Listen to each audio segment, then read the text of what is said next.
Hello and welcome to everyone listening to the Written in Melanin podcast, the space where you come to get your weekly dose of melanated creativity. Wherever this day may have found you, I'm so glad that you are here. I'm your host, C.M. Lockhart, an author of fantasy books featuring black girls who aren't all that nice, and the owner of the Melanin Library, your place to find books of all genres written by black authors. And welcome to episode number 9 of the podcast, you guys. So, as most of you know, I am an introvert. It's not something that I've ever tried to hide, and it's something that I've known about myself for a long time. I know how to be social, but given the choice, I would much rather prefer to be at home with a book or a good animated binge, spending my time not being perceived by legit anyone else. That being said, my personality doesn't negate the necessity of putting myself out there, of making my name known and letting people know who I am, what I do, and why they should be supporting me. It's not an easy task, so I'm sharing what I've learned about marketing and using social media to my advantage with you guys today. And as I say with every podcast episode, I'm letting you guys know right now, I am not an expert. I am not a social media marketer. I can just tell you what I have been doing, what I have learned over the course of the last 2 or 3 years that I've been doing this, and what I have found works for me as an introvert and as an indie author, knowing that I need to promote and market myself. So keep that in mind as I go through these tips and things that I've learned. So with that disclaimer out the way, let's go ahead and get into this.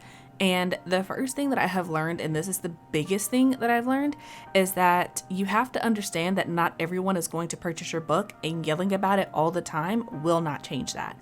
And I feel like that was such a big thing because a lot of the advice that I first got when I started trying to market and put myself out there is just like, let people know, you need to make promo videos, you need to make, aesthetics, you need to make sure that people know you have a book. And while I agree with the nugget of that says you need to let people know that you have a book, I also know now that just yelling about it on the internet is not the way to go. So the thing about social media, and I'm going to be focusing on that because while there are other ways to market, a lot of us, especially introverted indie authors who are doing this with little to no money, we rely on social media for marketing. So with that in mind, when I say don't yell about your book all the time, the fact of the matter is that a lot of people get on social media to connect with other people.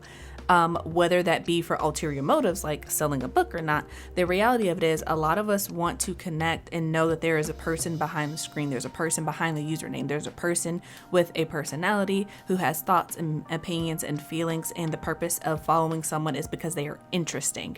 And if you think about it, a lot of us, when we don't like social media, it's usually because we don't like the people that we're following. And I talked about this in a previous podcast episode about curating your feed and understanding that the energy that you give people, you're not necessarily going to give back, and vice versa. This kind of falls into that same realm of understanding that you have to be interesting, and not everyone's going to follow you, and that's okay. But the people who do follow you don't want to hear about your book every second of the day. They don't want to hear, okay, I have a book, I have a book, I have a book, I have a book, I have a book, I have a book. Out of your 10 posts, only 2 or 3 of them should be promoting your book. And even then, they shouldn't be the same posts saying, this is my book, buy it. This is my book, buy it. It should be like, hey, if this interests you, this is my book. Or hey, this is what I'm doing with my book. Or hey, this is what I'm working on. Or give some insight into your book and not just purchase, money. Because that's going to turn a lot of people off, and it's going to stagnate your growth. And when you're not reaching new people, the thing is, the people who are going to buy your book, if you have, let's say, 1,000 followers, of those 1,000 followers, the people who are going to buy your book most likely have already bought your book, especially if it's been out for a while. Some of them may get it later on, but the reality of it is a lot of selling things is just a numbers game. And if you're not growing your platform, if you're not reaching new people, even if they're not following you, if your posts in and of themselves are not reaching new people, then you're not reaching a new audience of people who are going to purchase your book. So yelling about it isn't going to be what attracts them. What's going to attract them is you being interesting, is you telling them your story, is it you connecting with them on a human level before you try to sell them something. And if you don't believe me, think about, back in the day when we could actually go out without masks and people were selling you things in stores. A lot of people, and I'm not talking about the free sample lady at Costco. Okay, I'm talking about actual salesmen, the person who's trying to sell you like these really expensive expensive sheets, or if you go to like a Kroger or something and they're trying to sell you this expensive cook set, they connect to you on a human level first, connecting like, hey, I love to cook. Do you love to cook? And they get you talking about yourself before they try to pitch you something. And that's because it works. People connect to humans, not to propaganda, not to sales pitches, not to anything like that, especially if you want something from them. Also, think back to when you were a kid and you needed something from your parents. You're going to do all the things that they want first, right? You're going to try to butter them up. It's really kind of the same thing with social media and marketing yourself. You have to connect with people. And what I have learned is that when you do connect with people, those people are more likely to support you, even if your book is in a genre they don't read, because they're like, I like you as a person and I want to support you. And in my book, that's still a win. So to kind of sum all of that up, understand that not everyone is going to buy your book, and that is okay, but that doesn't mean that you need to post about it every single day in order to make selling your book happen. Which brings me to my second point that I already kind of touched on, and that is social media is a tool. So use it wisely and don't burn yourself out with it. So I say this again, social media is about connecting to people, and as an introvert, I understand that is kind of exhausting. That is not necessarily what most of us want to do a lot of times, especially as introverts who are like, I just kind of don't want to be perceived today. I don't want to do anything. I don't want to interact with people. I am drained, especially when life gets busy and you have other things going on. You're not thinking about, oh, let me go ahead and post today. Oh, let me go ahead and respond to these comments today. Let me go ahead and respond to emails. Like, just thinking about it becomes a task in and of itself, and it becomes draining. So don't let yourself be burnt out with social media. And my advice for that I have learned for myself is to just limit how much time you spend on it and limit what you post. So I say this all the time. So anyone who knows me, I have several social media accounts. None of them are personal. None of them are from my like personal life where I'm posting like my husband, or where we're talking about anime or anything that goes on in my personal life. My personal life is personal. All of the social media accounts that I have and that I manage are for my business, whether that be myself as an author, like my professional side as an author, whether it be Written in Melanin and that company, that brand that I've built, or whether it be the Melanin Library, which is another brand and company that I have built from the ground up. It's all for that, and the posts that I make are regarding that. It's never about me personally. If I'm having a bad day, I'm not putting that on Instagram. If I'm going through something family-wise, I'm not putting that on Instagram. If I just feel like I look really cute and I found a cute outfit, I'm not putting that on Instagram. It's not even like that, because I know for myself as an introvert, first of all, I don't know y'all. That's weird to me. That's really, really weird to me as an adult now. I did it when I had a phase when I was 16 and social media was new, but as a fully grown, fully cooked adult at this point in my life, no thank you. I do not want to put my life out on the internet like that. That is a personal thing. That's that introvert in me coming out, where it's just like, I want to be perceived by the people who know me and not necessarily the world at large, right? So to put that into a succinct point, what I'm trying to say is you don't have to be on every social media platform posting everything about your life if that's not what you want to do. You can 100% just have a platform that is for yourself professionally, so that you have an internet presence when people go to look you up, and that's it. Like, you post about your books, you post about your writing process, you post about what you're reading, you post about learning about the craft, you post about any conventions, any writing things, writing groups, what have you. Everything that you post is about writing and professionalism in your craft, and that is perfectly fine. You don't have to be everyone's best friend on the internet in order to sell books. It's just about being active, about being authentic, and being real. And if you can do those things and be professional at the same time, then you don't have to put your whole life out there, and you don't have to burn yourself out with checking it every 5 minutes, responding to every DM, or even trying to comment on everybody's posts, or being on it on the weekends. If you have set work schedules and you're like, I'm not going to work over this Saturday and Sunday because that's time for my family, that's time for me to take a break from writing, that's a time for me to take a break from whatever, then don't do it. Take that break. Do what you need to do. And I like this point specifically about not burning yourself and using the tool wisely, because when you do, personally, I don't feel bad if I'm not consistent, and I feel like if you use it purely for that purpose, there's less of a weight if you're inconsistent and you're not posting every day, because the reality of it is you can't post if you don't have content. And I've found that while a lot of advice on the internet is like, you have to be consistent, you got to be consistent, you got to post every day, you got to post 2 to 3 times a day, you got to do this, you got to do that, you got to have a plan, you've got to plan out a month in advance. First of all, speaking for myself purely, ain't nobody got time for that, okay? I like to write books, okay? I am not here to entertain you in that manner, right? So for me, it's just kind of like, I know up front, I'm not going to be on Instagram every day of the week. I'm not even going to be on it once a week. If I'm on it once every 2 weeks, I'm doing a really good job. And while the algorithm gods really do want you to be consistent, what I have found is this: the people who follow you and the people who interact with you actually increases when you don't post frequently, because they're like, oh, I haven't heard from this person in a while. Let me see what it's about. So I actually have higher engagement rates on a lot of my social media platforms now that I don't post consistently. The only place that I have seen that not necessarily be true is TikTok, but that's because TikTok goes so fast.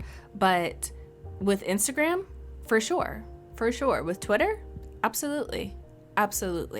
So just keep that in mind and don't pressure yourself if you feel like, I can't be on TikTok every day because that's what TikTok wants.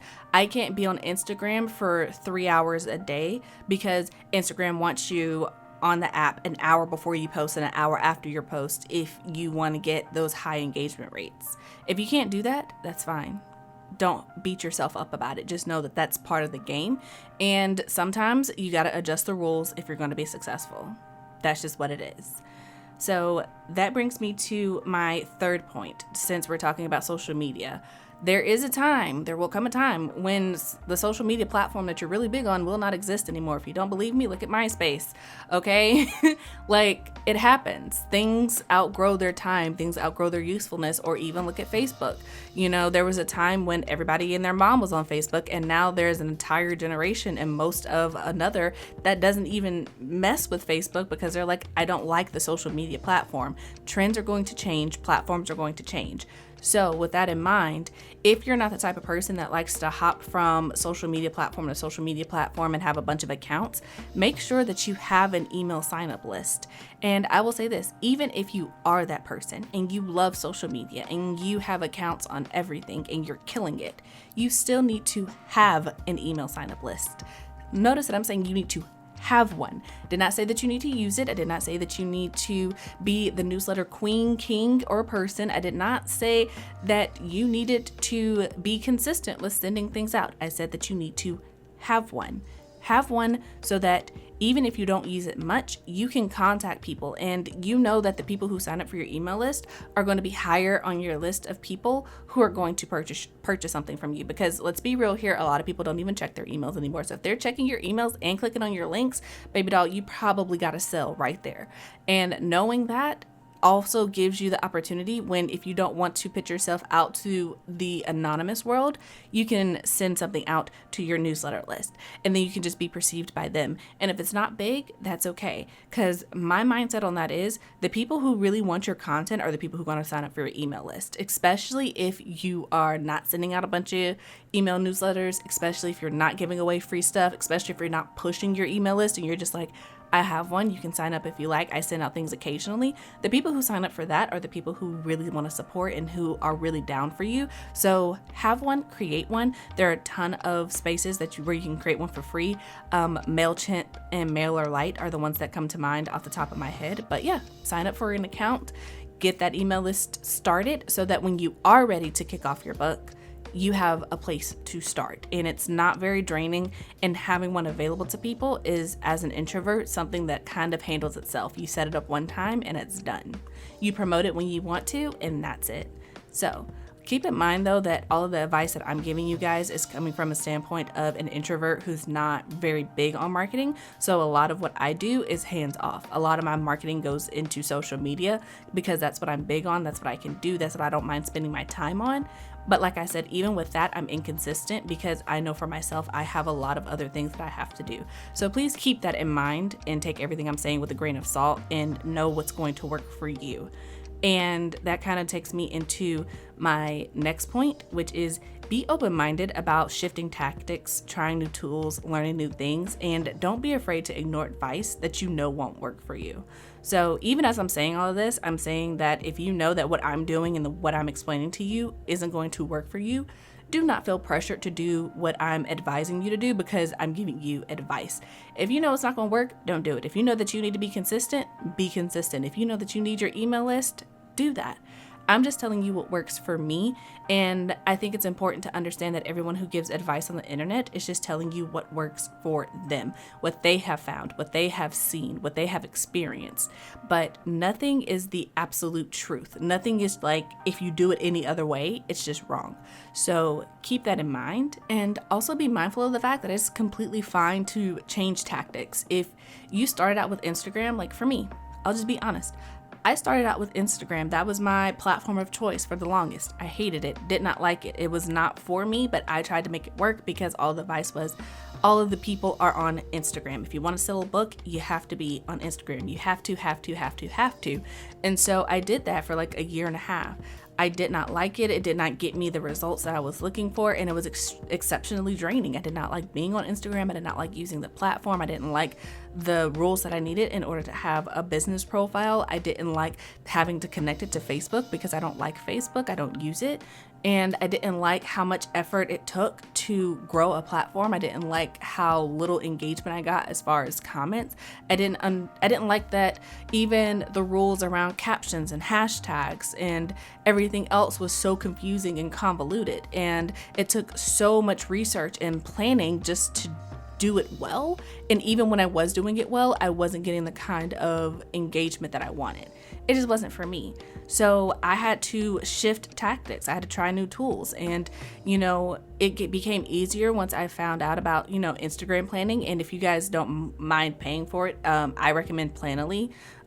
It's the easiest Instagram planner that I've used. It's not free. They do have a free version. It's freemium. I'll say it's freemium. So they have a free version and a paid version, and both of them work well. I've used it several times. I've used it for a couple of years for like my personal and for the Melanin library.